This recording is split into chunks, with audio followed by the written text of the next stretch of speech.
Welcome clients and guests to my channel. I'm Jason Serro and I'm a licensed professional counselor. My videos are designed to educate and empower you to make informed decisions about your mental health.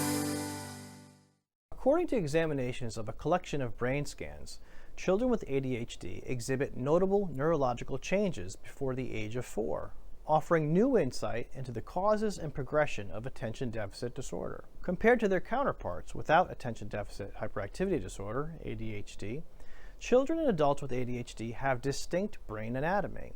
This has long been known by researchers, but they have not yet determined the precise moment those alterations began to manifest. According to a recent study, children as young as 4 who exhibit signs of ADHD have significantly different brain scans than their classmates. These findings, according to the study's authors, will benefit researchers in understanding the long-term developmental trajectory of ADHD. In the study, which was published in the Journal of the International Neuropsychological Society, 90 kids ages 4 or 5 had their brains scanned with MRIs.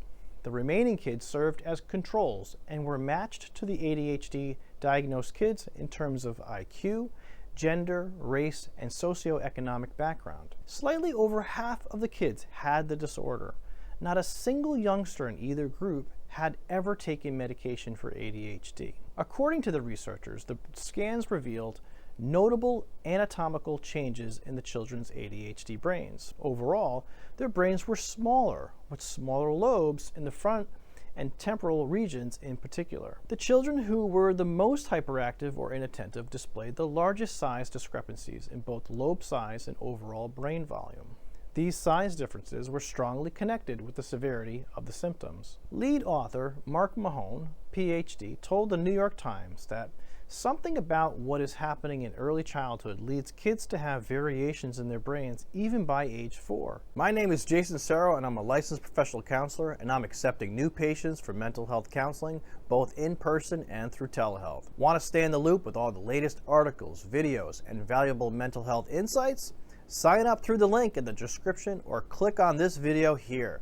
You can also go to www.jasoncerro.com and enter your email at the bottom of my homepage. Please do me a solid and like and subscribe to my channel to get the latest videos. In patients with ADHD, there are anatomical differences in brain sizes. Connections between different brain regions are reflected in white matter abnormalities, and several of the main transmitter systems in the brain have chemical modifications. Children with ADHD have brains that function similarly when given tasks, but they do so with less efficiency.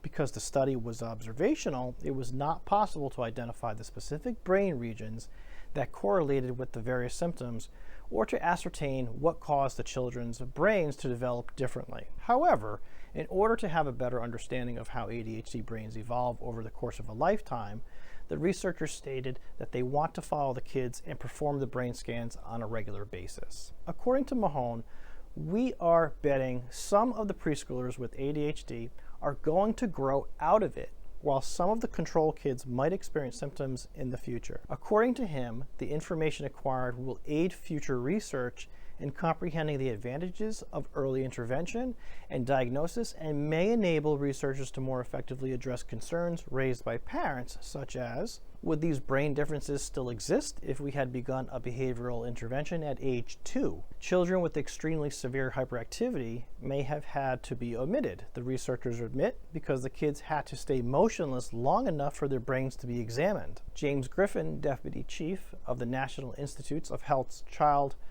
Development and Behavior section, which partially sponsored the research, emphasized that the children's and their parents' attempts to stay quiet and advance the study should not be discounted. He told the Times, "These kids and their families are giving us priceless information that helps us understand kids with ADHD symptomology and atypical development as well as typical development.